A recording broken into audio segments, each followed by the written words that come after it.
या ठिकाणी C4 pathway आपल्याला डिटेलमध्ये स्टडी करायचंय. C4 पाथवे स्टडी करत असताना सुरुवातीला आपण झालेल्या पार्टचं थोडंसं रिव्हिजन घेऊया आणि मग C4 पाथवे स्टार्ट करूया. C4 पाथवे, C2 पाथवे सगळे स्टडी करण्या अगोदर झालेल्या पार्टचं रिव्हिजन होईल.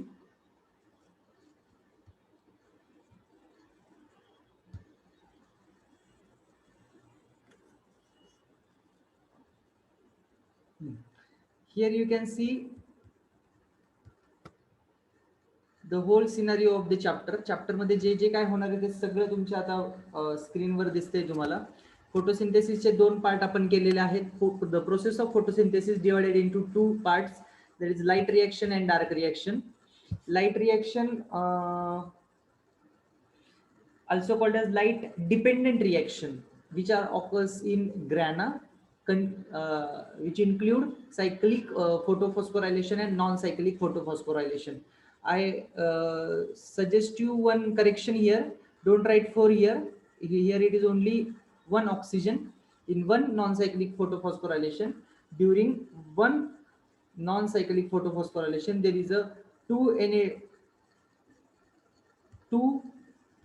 NADPH2, 1 ATP and 1 oxygen is evolved.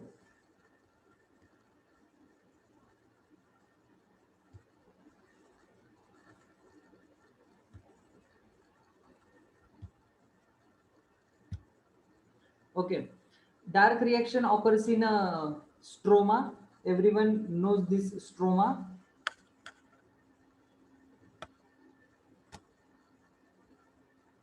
Okay, dark reaction occurs in stroma, and dark reactions are also called as Blackman's reaction because it was discovered by scientist Blackman, and it is independent of light. Dark reaction हे दिवसाही होतात आणि म्हणजे day मध्ये पण होतात आणि night मध्ये पण होतात, कारण ते लाईटवर डिपेंड नाहीयेत. ओके, मग ते रात्री होऊ शकतात आणि दिवसाही होऊ शकतात. नावावर जाऊ नका. डार्क रिएक्शन जरी म्हणलेलं असलं तरी dark reaction occurs only during night असा त्याचा संबंध नाही. Dark reaction occurs during day as well as night. Okay, dark reaction occurs during day as well as night, and it occurs in stroma. These are light independent reaction. Light असेल नसेल त्याला काही फरक पडत नाही. C3 pathway, C2 pathway, C4 pathway आणि camp cycle हे 4 pathway आपल्याला याच्यामध्ये स्टडी करायचे आहेत. C3 pathway you already covered, also called as Kelvin cycle or Kelvin Benson pathway or C3 pathway. It was discovered by scientist Dr. Melvin Kelvin and his colleague Dr. Benson. त्यामुळे kelvin Benson pathway म्हणतात त्याला. आणि it occurs in most of the plant. What happen, ज्यावेळेस temperature वगैरे वाढतं, temperature वाढले ना कोणत्याही एरियामध्ये, टेम्परेचर इन्क्रीमेंट झाली तर तिथल्या स्टोमॅटा क्लोज होतात, आणि स्टोमॅटा क्लोज झाला की आतमध्ये जो ऑक्सिजन, स्टोमॅटा क्लोज झाला, लाईट तर प्रेझेंट आहे, स्टोमॅटा क्लोज झाल्यात म्हणजे बाहेरनं CO2 आत जात नाही. ओके, एक छोटीशी गोष्ट कनेक्ट करायची, नीट लक्ष द्या मी काय काय म्हणतोय. जेव्हा समजा एरियामधलं टेम्परेचर वाढलं, कुठल्याही लोकॅलिटी मधलं टेम्परेचर वाढलं, तिथे जे प्लांट्स आहेत त्या प्लांट्सचे स्टोमॅटा क्लोज होऊन जातात. स्टोमॅटा क्लोज पार्शियली क्लोज होतात, पूर्ण क्लोज होत नाहीत पण पार्शियली क्लोज होतात. स्टोमॅटा क्लोज झाल्यामुळे काय होतं, बाहेरून येणारा कार्बन डायऑक्साईड आतमध्ये जाऊ शकत नाही. जर बाहेरून येणारा कार्बन डायऑक्साईड आतमध्ये पोहोचला नाही तर C3 पाथवे होणार नाही, कारण C3 पाथवेची सुरुवातच आपण बघितली, ReBP plus carbon dioxide produce phosphoglycerate अशी त्याची सुरुवात आहे. तर 3 phosphoglycerate, 2 molecules of 3 phosphoglycerates are produced from ReBP and carbon dioxide. ReBP which is a 5 carbon compound, carbon dioxide which is a 1 carbon compound, दोन्ही fuse झाले की आपल्याला एक अनस्टेबल कंपाऊंड भेटतं मध्ये, कीटो ऍसिड म्हणतो आपण त्याला, आणि फायनली त्याचं कन्वर्जन होतं 2 molecules of 3 phosphoglycerate which is a 3 carbon compound. आता हे सगळं होत असताना कार्बन डायऑक्साईडचं प्रमाण खूप लागतं. C3 पाथवे जिथे लिहिले ना तुम्ही तिथे लिहून ठेवा, कार्बन डायऑक्साईडचं कॉन्सन्ट्रेशन पाहिजे 50 ppm, 50 ppm, 50 ppm, 50 ppm जर कार्बन डायऑक्साईड असेल तरच C3 पाथवे घडतो. 50 ppm जर कार्बन डायऑक्साईडचं कॉन्सन्ट्रेशन असेल एन्व्हायरमेंट मध्ये तरच C3 पाथवे होतो. आता प्रॉब्लेम काय झालाय, स्टोमॅटा क्लोज झालेत, म्हणजे किती बाहेर कार्बन डायऑक्साईड असलं तरी आत तो पोहोचतोय का? आत पोहोचणार नाही. स्टोमॅटामधून आत जाणार नाही. स्टोमॅटामधून जर आतमध्ये कार्बन डायऑक्साईड पोहोचला नाही, पीपीएम म्हणजे पार्ट्स पर मिलियन. पीपीएम म्हणजे पार्ट्स पर मिलियन. पार्ट्स पर मिलियन म्हणजे 10 लाखामध्ये एक. 10 लाख जर बाकीचे गॅसेस असतील तर त्याच्यामध्ये एक मॉलिक्यूल कशाचा असला पाहिजे? कार्बन डायऑक्साईडचा असला पाहिजे, विच इज ऍक्च्युली लेस. पण 50 पीपीएम कॉन्सन्ट्रेशन जर कार्बन डायऑक्साईडचा असेल तरच C3 पाथवे होतो. C3 पाथवे होण्यासाठी कार्बन डायऑक्साईडचं कॉन्सन्ट्रेशन जास्त रिक्वायर्ड आहे. More amount of carbon dioxide required for C3 pathway. Okay. पण कधी कधी काय होतं, टेम्परेचर वाढतं. टेम्परेचर वाढलं जॉईन करतो. टेम्परेचर वाढलं की स्टोमॅटा क्लोज होतात. स्टोमॅटा क्लोज झाले की बाहेरचा कार्बन डायऑक्साईड आतमध्ये पोहोचणार नाही. आतमध्ये पोहोचला नाहीये कार्बन डायऑक्साईड म्हणजे C3 पाथवे होण्याचा चान्स कमी आहे. पण मला तुम्ही आन्सर द्या आता, जर स्टोमॅटा क्लोज झाला तर लाईट रिएक्शन होतील का नाही होतील?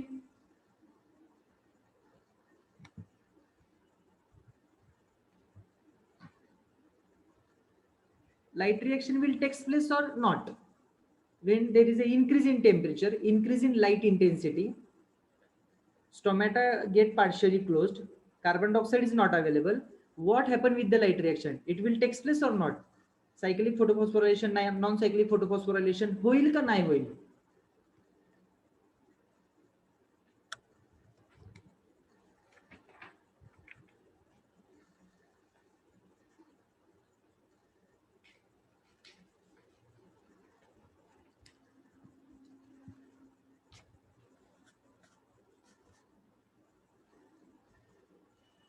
देते का आन्सर?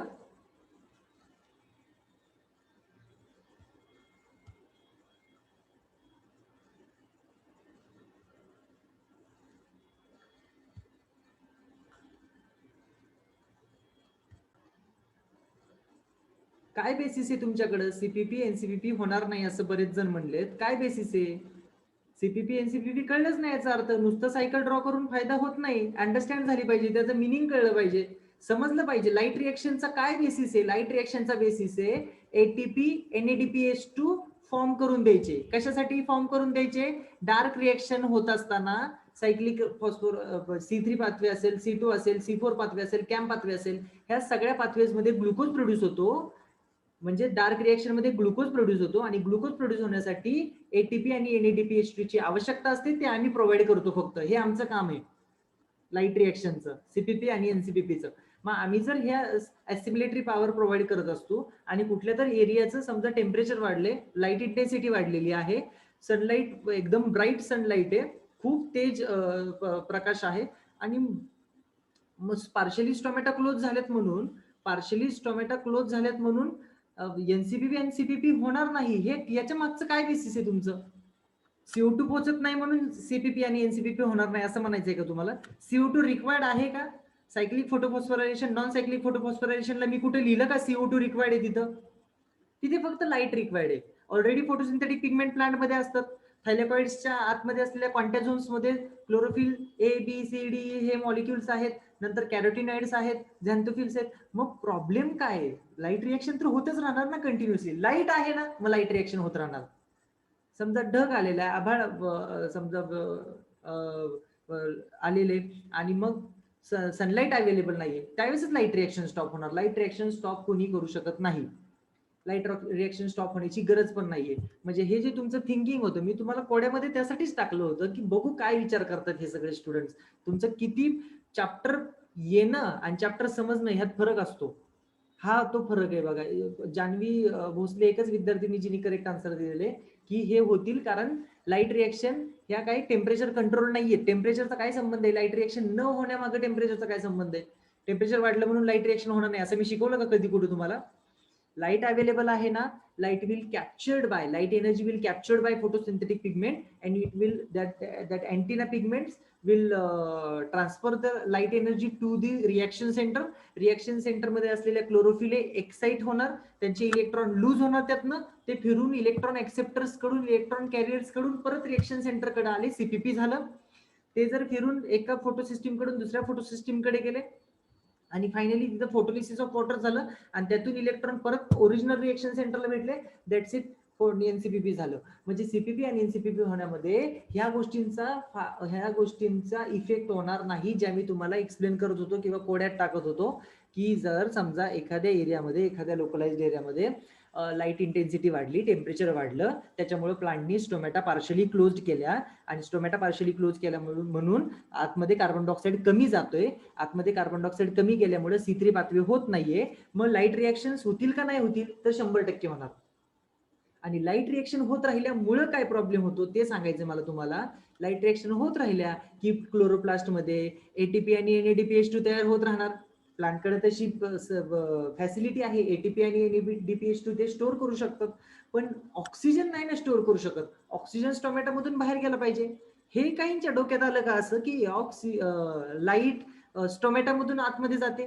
असं काहींच्या डोक्यात आलं का? किती जण आहेत बरं असे की ज्यांच्या थिंकिंग मध्ये आलं की स्टोमॅटा पार्शियली क्लोज आहेत ना, म्हणून त्यातून लाईट आत जाणार नाही आणि म्हणून एनसीपीपी आणि सीपीपी होणार नाही, लाईट रिएक्शन होऊ शकत नाहीत, असं थिंकिंग केलं तर असेल तर तुम्हाला खूप वाचनाची आवश्यकता आहे. खूप कमी वाचन चाललेलं आहे तुमचं.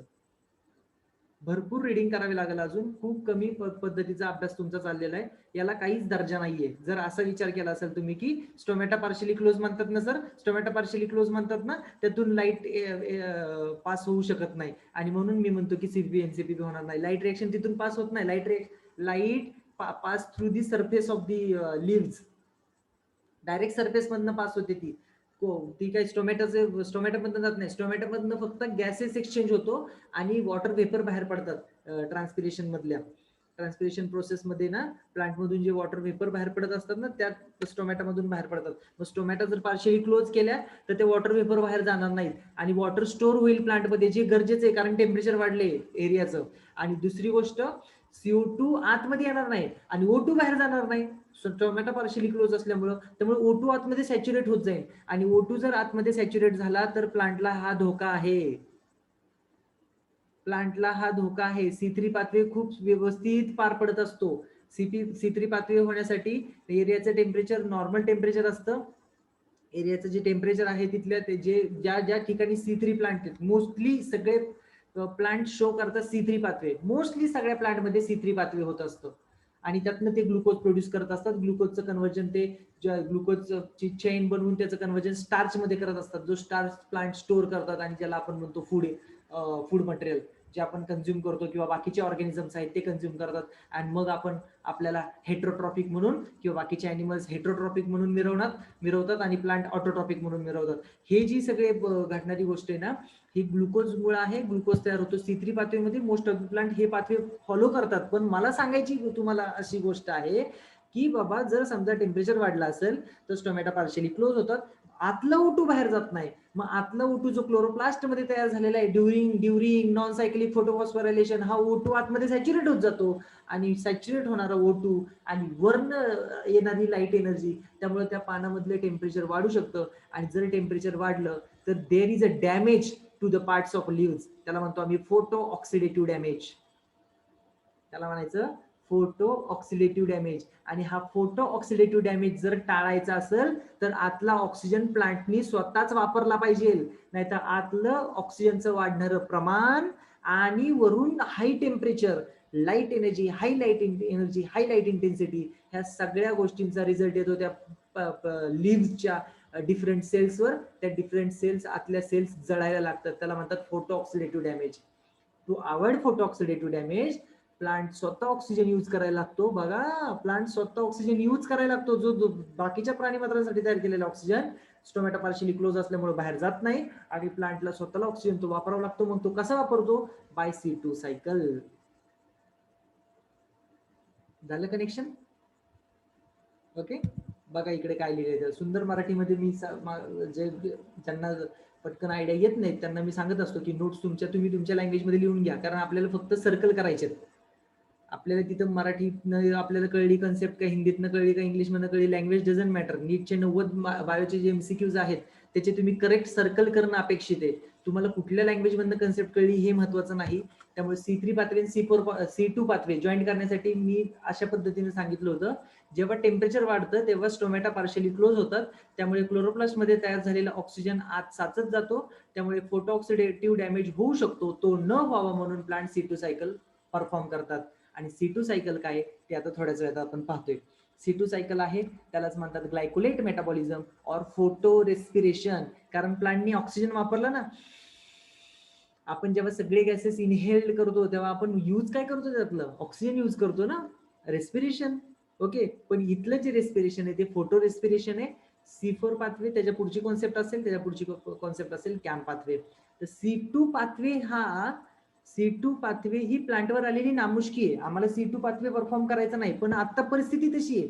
आता परिस्थिती अशी की आम्हाला कार्बन डायऑक्साईड मिळत नाहीये कारण स्टोमॅटो पार्शियली क्लोज आहेत. का स्टोमॅटो पार्शियली क्लोज आहेत?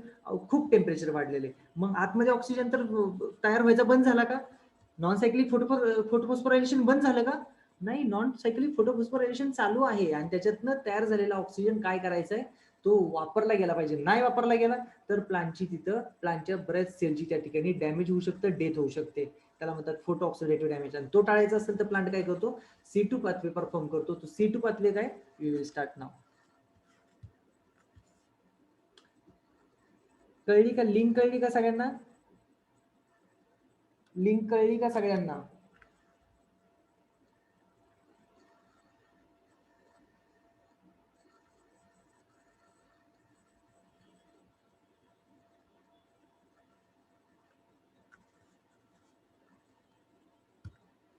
लिंक कळली का? पुढे जाईल आपल्याला लगेच. काय मिस्टेक झाली कळलं ना? ज्यांनी होईल म्हणले, नाही होणार म्हणले होते, त्यांची मिस्टेक पण कळाली असेल आय थिंक. आणि लिंक काय मला लावून द्यायची तुम्हाला, ती पण तुमच्या लक्षात आलेली असणार आहे.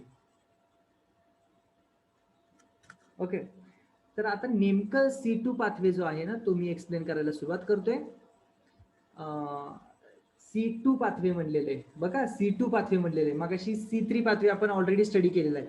C2 पाथवे, C3 पाथवे आणि C4 पाथवे, याच्यामध्ये काय कनेक्शन काय ते तुम्हाला लक्षात येईल. आता परत तिथूनच सुरुवात करायची. Ribulose 1,5 bisphosphate, ribulose 1,5 bisphosphate which is a 5 carbon compound. बघा 5C लिहिलेलं इथं. So it is a 5 carbon compound. आपल्याला माहिती आहे ना RUBP. RUBP काय आहे? 5 कार्बन कंपाऊंड आहे. तो C3 सायकल मध्ये ऑक्सिजन घेतोय आता इथं, आणि तिथं काय घेत होता? Carbon dioxide. कार्बन डायऑक्साईडचं प्रमाण जास्त होतं त्यावेळेस, त्यामुळे तिथं कार्बन डायऑक्साईड ऍक्सेप्ट करता येत होता. पण आता कार्बन डायऑक्साईड कमी आहे, स्टोमॅटो पार्शियली क्लोज आहेत. मग काय केलं?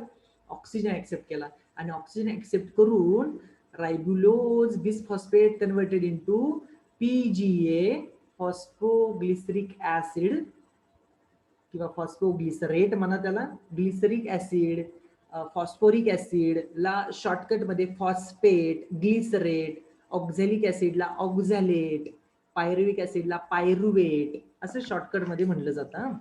बघा परत सुरुवात करतो मी. RUBP takes up oxygen which is produced in chloroplast. बघा ही क्लोरोप्लास्ट मध्ये चाललेली रिएक्शन आहे. क्लोरोप्लास्ट मध्ये चाललेली रिएक्शन आहे. कुठं तयार होतोय ऑक्सिजन? अहो नॉन सायक्लिक फोटोफॉस्फोरायझेशन मध्ये. त्या कुठं चाललात? ग्रॅनामध्ये. मग ग्रॅनामध्ये हे तयार झालेलं ऑक्सिजन स्ट्रोमामध्ये येणार, आणि स्ट्रोमामध्ये ही रिएक्शन होते. काय होते स्ट्रोमामध्ये? RUBP takes up oxygen. So oxidation occur here. याला इथं काय होतं? ऑक्सिडेशन. आणि तिथं काय व्हायचं C3 सायकलला? पहिली रिएक्शन सांगा मला बघू, टच मध्ये आहेत का सगळे? हा, पहिली रिएक्शन सांगा मला पटकन.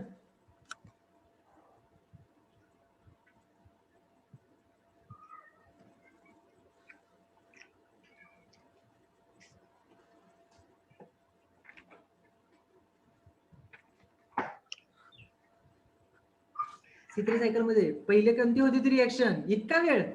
बापरे.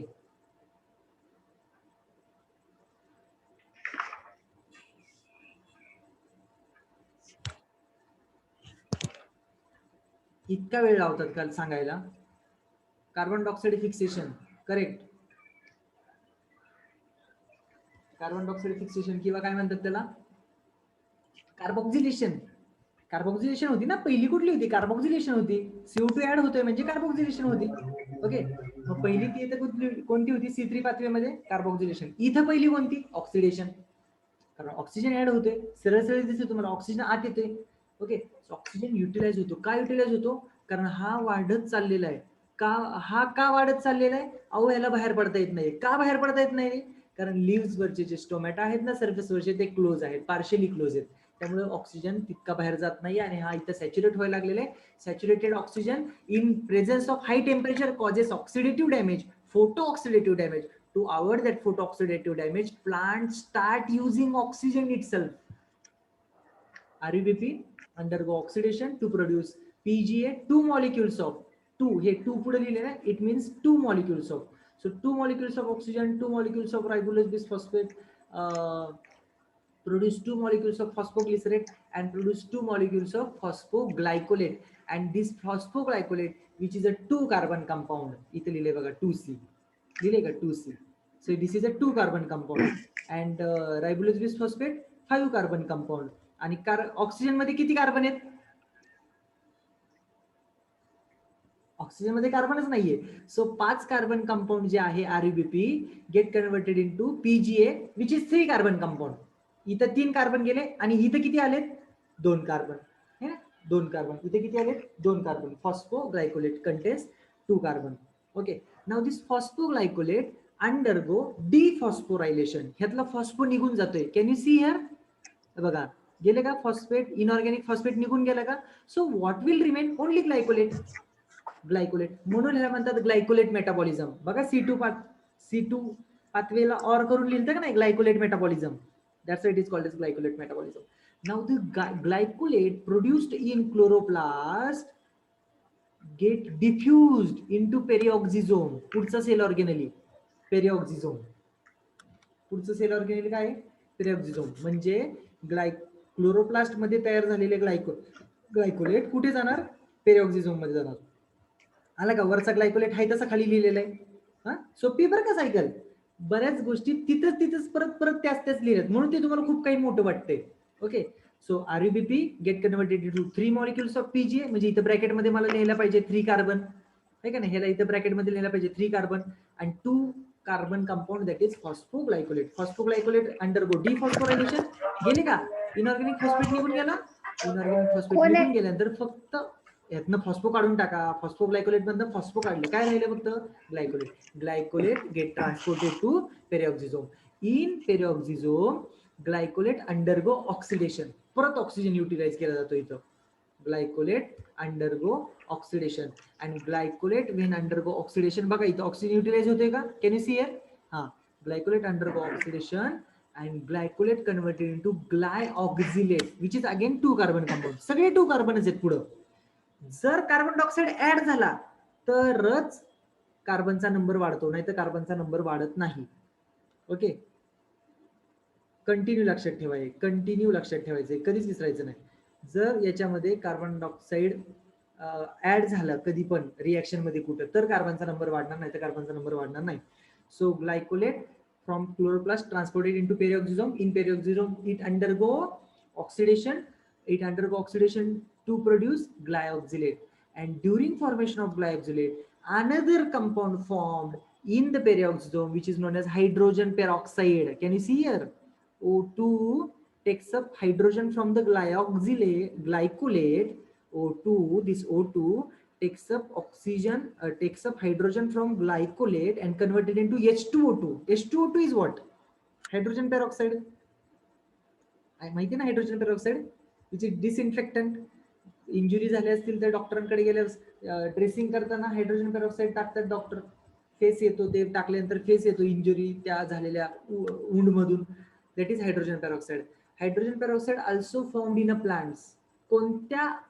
कोणत्या ऑर्गेनली मध्ये फॉर्म होतो प्लांटच्या hydrogen peroxide?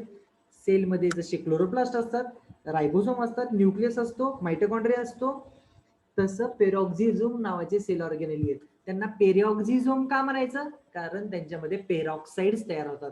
H2O2 is a hydrogen peroxide and hydrogen peroxide is highly dangerous which causes oxidation, immediate oxidation of the cell proteins.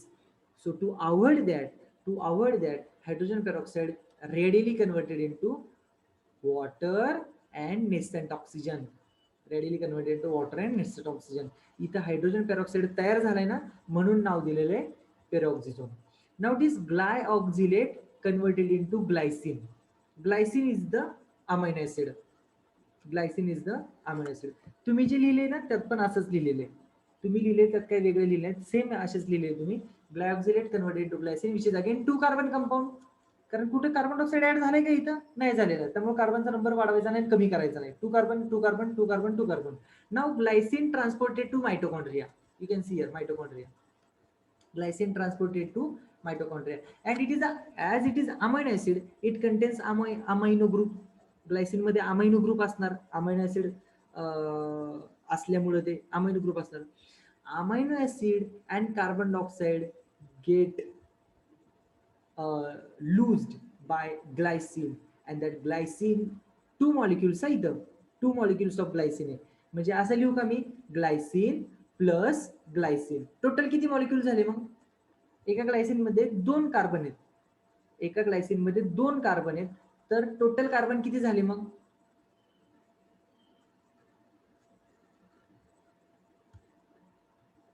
Okay, very good, Shubham correct.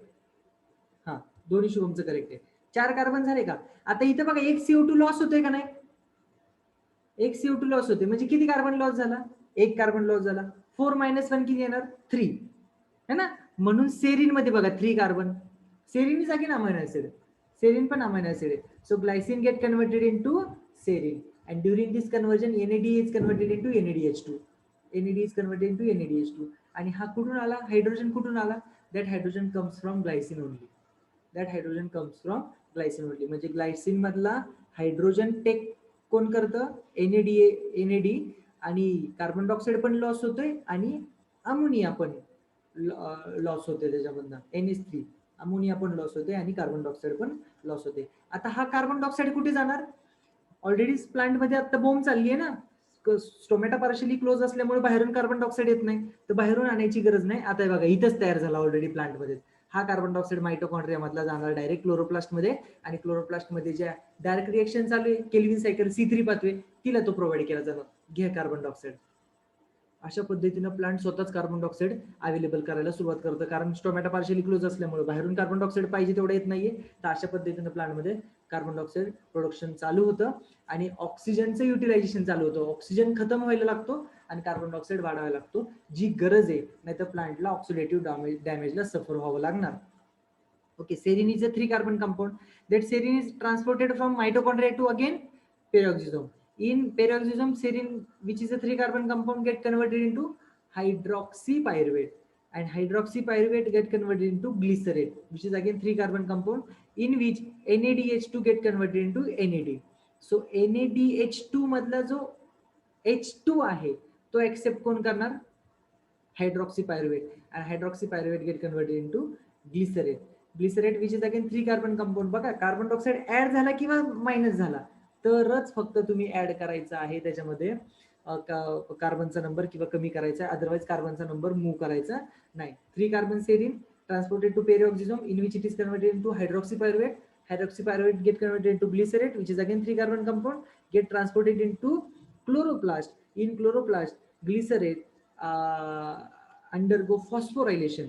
कसं काय मी म्हटलं फॉस्फोरायलेशन? कारण मला इथे दिसते बघा, ATP युटिलाइज होतोय आणि त्याच्यापासून बनतोय ADP.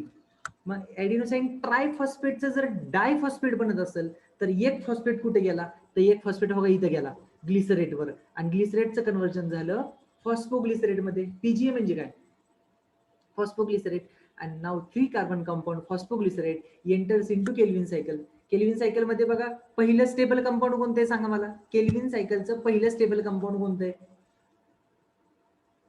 First stable compound of a kelvin cycle, tell me.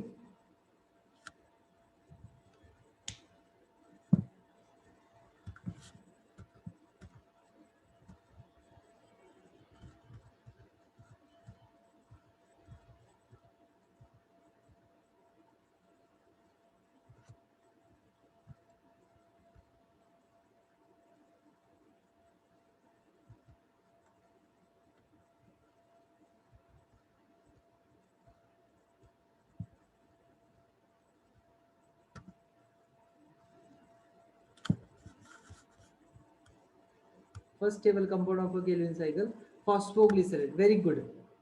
PGA म्हणतात त्याला. PG लिहिला तरी चालतं, PGA लिहिलं तरी चालतं. PGAच लिहा शक्यतो, कारण पीजी जर लिहिलं तर तुम्ही कन्फ्यूज होणार स्वतःच. कुठं माहिती का, फॉस्फोग्लिसरेट म्हणजे पीजी का फॉस्फोग्लिसरॉल्डिहाइड म्हणजे पीजी. म्हणून फॉस्फोग्लिसरेटला पीजीए लिहा आणि फॉस्फोग्लिसरॉल्डिहाइडला पीजीएल लिहा. ओके, केलं तुम्हाला क्लिअर. बघा इथं क्लिअरली दिसतंय तुम्हाला. First stable compound is phosphoglycerate.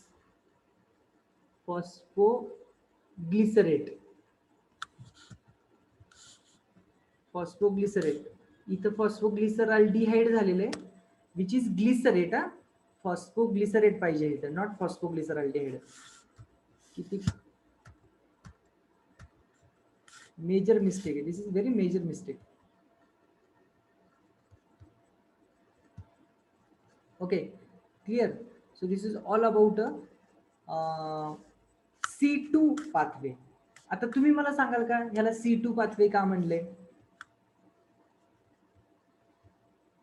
सांगा बरं, का म्हणलं असेल C2 पाथवेला?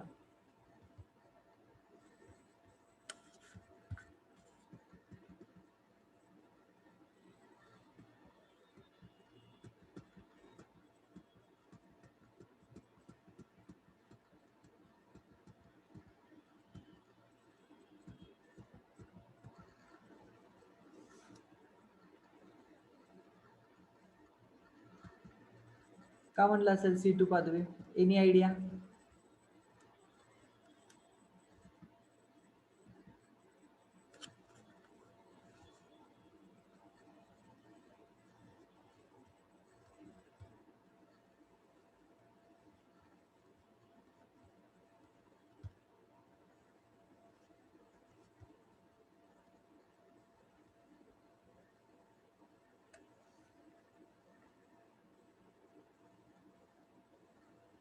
Very good Shubham Gupta. आणि काय म्हणतो रे, समजलं नाही मला, समजलं नाही. उत्तर तर करेक्ट देतोय सगळे.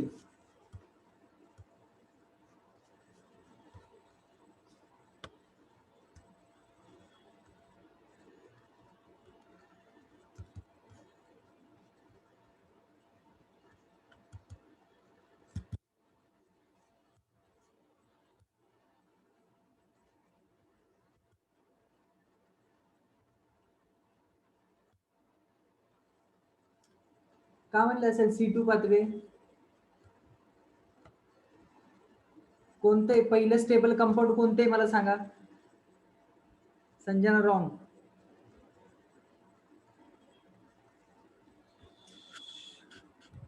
फर्स्ट टेबल कंपाऊंड कोणतं ह्याच्यातलं? First stable compound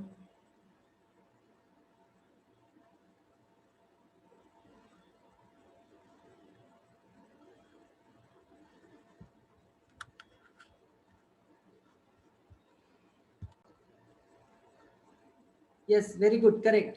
फॉस्फोग्लायकोलेट is the first stable compound. आणि फॉस्फोग्लायकोलेटचे कार्बन नंबर चेक करा. फॉस्फोग्लायकोलेटचे कार्बन नंबर चेक करा. 2 carbon. Very good. So first stable compound contains 2 carbon. That's why it is called as C2. That's C for carbon. C3 pathway, C2 pathway, C4 pathway मधला C म्हणजे carbon आहे. C3 pathway का म्हणलं? The first stable compound is containing first stable compound of the Kelvin cycle. First stable compound of the Kelvin cycle is phosphoglycerate, which is 3 carbon compound. That's why it is known as C3 pathway. First stable compound of photorespiration or glycolate metabolism. First stable compound of photorespiration or glycolate metabolism is phosphoglycolate. That phosphoglycolate contain 2 carbon. That's why it is known as C2 pathway. Okay, clear झाला पूर्ण C2 pathway? काय doubt आहेत का?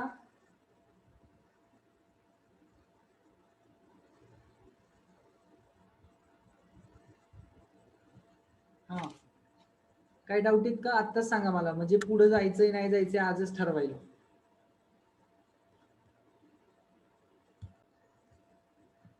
Notebook मध्ये आपण C2 pathway जिथं draw केलेला आहे, C2 पाथवेला आणखी 3 अलग अलग नेम्स आहेत.